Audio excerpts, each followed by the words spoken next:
esta nueva clase en la que continuaremos el recorrido por la literatura del 10º grado, esa que estudiamos en el presente curso escolar. Por lo tanto, el asunto que ya ustedes pueden ir anotando en su libreta es específicamente este que ya desde hace 2 clases anteriores hemos anotado en la libreta, un recorrido por la literatura del 10º grado. Continuaremos caracterizando esa literatura que habíamos dejado o que habíamos hecho un alto en la clase anterior, pues la continuaremos en esta clase de hoy. ¿En qué se llamó época isabelina? ¿Qué características tuvo la época isabelina en el que se desarrolla el siguiente movimiento literario que nosotros vamos a trabajar, en el que se desarrolla, por supuesto, esta nueva obra literaria que nosotros estudiamos? Y es que específicamente la época isabelina se desarrolla dentro del reinado de Isabel Tudor o Isabel I de Inglaterra. Un reinado que, por supuesto, dio gran impulso a la cultura humanística, que se caracterizó fundamentalmente por el despertar en el pueblo inglés, o que esta reina despertó en el pueblo inglés un vigoroso sentimiento de nacionalidad y entusiasmo por la prosperidad económica, a partir de la prosperidad económica que alcanza Inglaterra en aquel momento, por las victorias militares alcanzadas en aquella época y por las reformas religiosas que hizo específicamente la Iglesia Católica, por supuesto obligada por el reinado de Isabel Tudor, y que entonces provocaron esta euforia nacional y este sentimiento de nacionalidad de los ingleses en aquel momento. Es entonces en esta etapa que surge o que se desarrolla, porque recordemos que vienen los 3 grandes géneros literarios, provienen de la cultura grecolatina, pues se desarrolla, llega a su máximo esplendor el género dramático como género artístico fundamentalmente. Recordemos que el género dramático, una de las características fundamentales, es que las obras que se crean, que se escriben dentro del género dramático, pues su función, su finalidad es llevarlas a la representación teatral. O sea, no se escriben específicamente para que sean leídas, sino para que se lleven entonces a escena. Género dramático que se divide o que tiene 2 subgéneros principales. Vamos a tener dentro del género dramático, por un lado, la tragedia y por otra parte la comedia, que por supuesto en este momento de la época isabelina, en este momento en el que nosotros trabajamos una de las obras literarias de este movimiento renacentista inglés, pues nos vamos a basar solamente en la tragedia.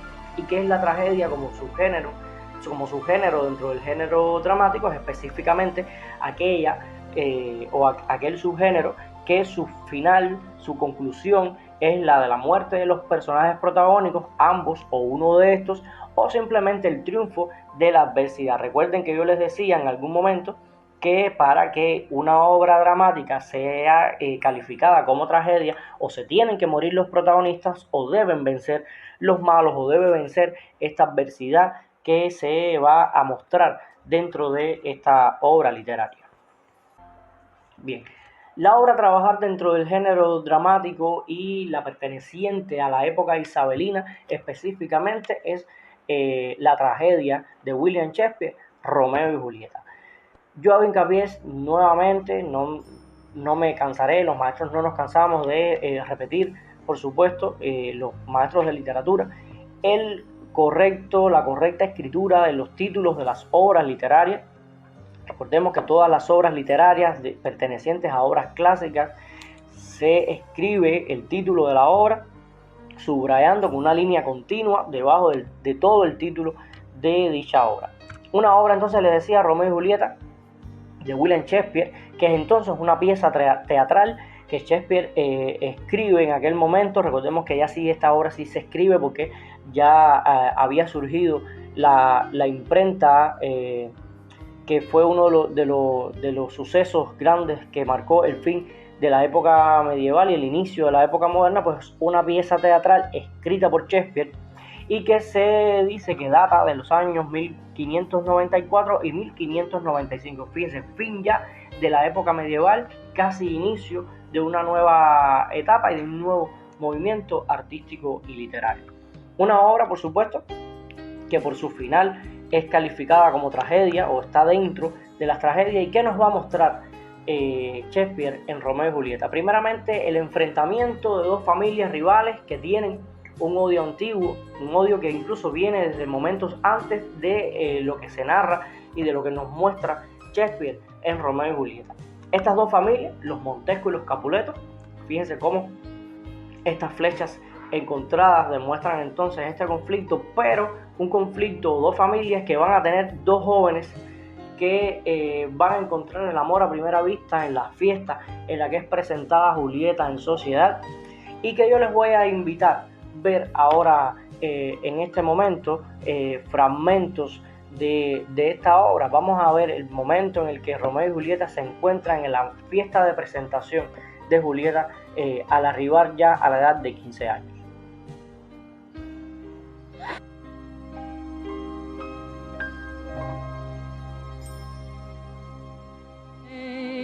Romeo y Julieta, que tiene una línea argumental fundamental y que dentro de los temas de la literatura renacentista inglesa y dentro del teatro de Shakespeare, pues es específicamente uno solo. Vamos a observar que Romeo y Julieta va a tener fundamentalmente como el tema, como hilo conductor, el amor, este amor adolescente entre estos dos jóvenes que observamos en las imágenes hace unos instantes.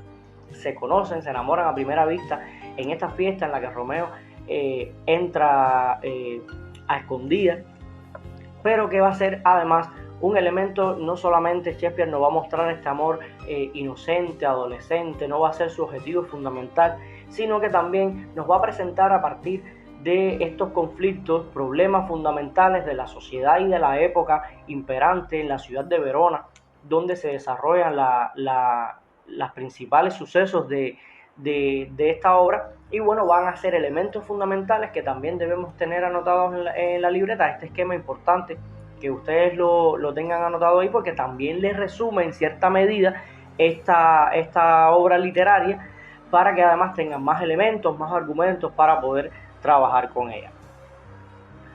Es una obra que, bueno, ¿cuál es la estructura de Romeo y Julieta?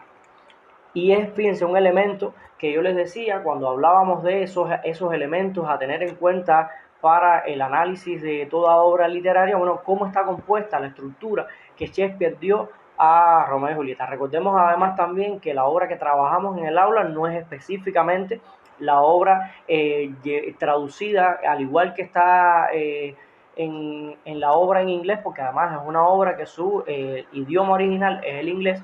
Pues estuvimos trabajando constantemente con una traducción del poeta chileno Pablo Neruda, que por supuesto le añadió elementos de latín para acercar más la obra hacia el territorio americano. Bueno, ¿qué estructura tiene la obra?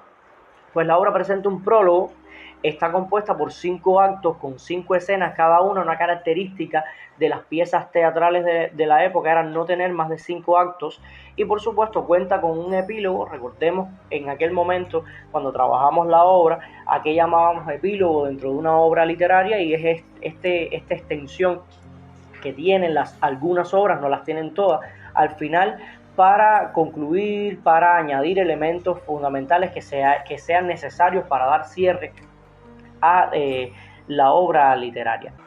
Un mensaje que nunca llegó fue el causante de estos malentendidos que llevaron a la muerte de estos dos personajes principales. Muerte de estos jóvenes que, como puedes observar en la diapositiva, significa un triunfo sobre la adversidad, pues al final, y se aprecia en el prólogo, en el epílogo, de la obra, pues logra la unión de estas familias, pero con qué desenlace, con qué elemento fatal se llegó a la unión de las dos familias: la muerte de estos dos personajes inocentes que incluso nada tenían que ver con este odio antiguo.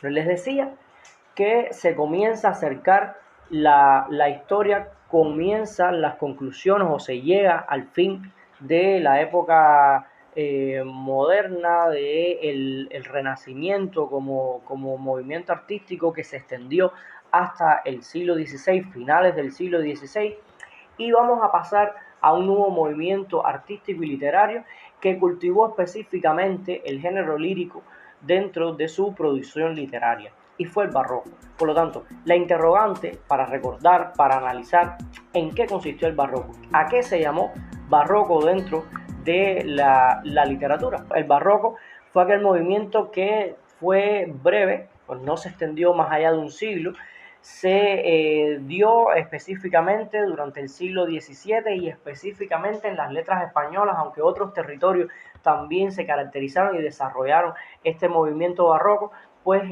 es España, es las letras españolas la que alcanzan su mayor esplendor dentro de este movimiento literario. Es por ello que las letras españolas o al siglo XVII español dentro del arte se le conoce también como siglo de oro dentro de las artes. Es un momento en el que el sentido histórico o en sentido histórico este término no designa únicamente una corriente estética específica, sino un fenómeno cultural cuyas manifestaciones artísticas y literarias gustan de lo complicado y lo confuso, a diferencia del equilibrio y la serenidad propios del Renacimiento que venían dándose. Fíjense que fue un movimiento que se caracterizó por ser muy sobrecargado, con gran cantidad de adornos. Ahora, el periodo entonces fue el siglo de oro dentro de las letras españolas durante el siglo XVII.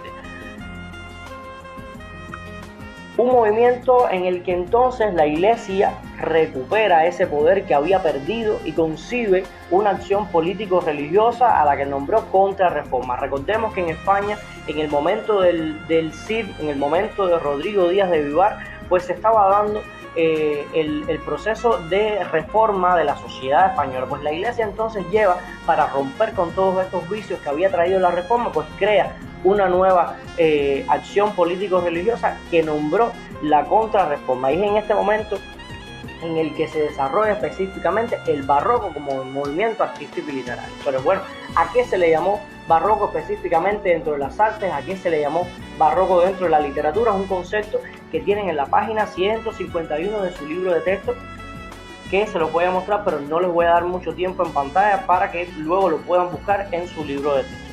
El barroco entonces no es más que el arte que se caracteriza por la oposición al equilibrio y la serenidad clásica, o sea, que venía de la cultura grecolatina, por la adopción de nuevas formas ya más rebuscadas y a la vez cuidadas de expresión, por la excesiva ornamentación y por resaltar los contrastes fuertes. Fíjense que va a ser un movimiento artístico y literario que, como bien escucharon en el video que les presenté con el profesor, fue un movimiento sobrecargado y que bueno, duró solamente el siglo XVII. Es un movimiento artístico y literario en el que, recordemos, les decía con anterioridad, que la Iglesia Católica va a recuperar ese poder que había perdido hasta ese momento. Pero va a ser también un arte, un movimiento artístico y literario con el que la Iglesia va a pedir al arte específicamente que divulgue su ideal y entonces lo convierte en un importante instrumento para predicar las creencias de la Iglesia Católica. Por lo tanto, del barroco, ¿qué elementos nosotros debemos tener en cuenta? Y yo les voy a invitar a que ustedes lo anoten para que les quede ya también ahí resumido un poco todo lo referente a este movimiento artístico y literario. Es lo siguiente.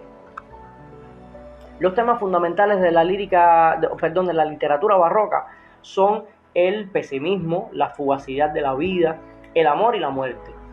Vamos a tener específicamente que los recursos literarios más empleados fueron la metáfora, la antítesis, la hipérbole, el retruécano y el hipérbaton. Recuerden que son recursos literarios a los que le dedicamos tiempo desde el aula. Vuelvan nuevamente a las notas de clase que tienen sobre qué es cada uno de estos recursos literarios para que los puedan recordar cuando los estudiamos en aquel momento. Y otro de los elementos fundamentales es que la literatura barroca continúa inspirándose, a pesar de todos estos elementos que les he mencionado, bueno, continúa inspirándose en la cultura greco-latina. Fíjense cuán importante ha sido la cultura de Grecia y Roma, que ha sido modelo a seguir por el resto de las culturas y el resto de las manifestaciones artístico-literarias que se habían dado hasta el momento.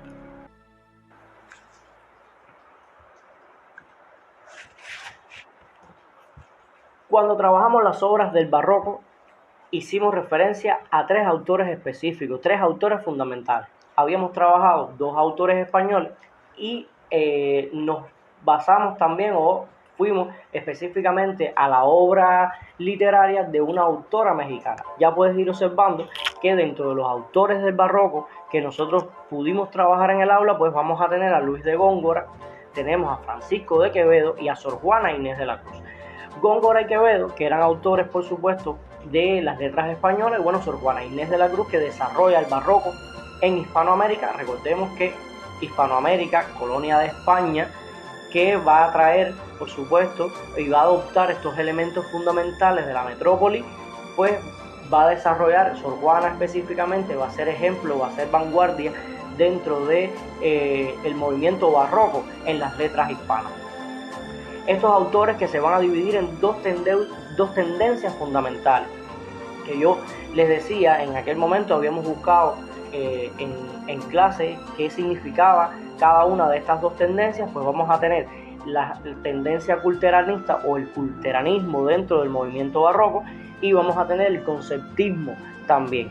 ¿Cuáles van a ser de estos tres autores los autores culteranistas? Pues ahí vamos a tener a Sor Juana Inés de la Cruz y vamos a tener a Luis de Góngora como autores culteranistas, y bueno, dentro del conceptismo pues vamos a tener a Francisco de Quevedo.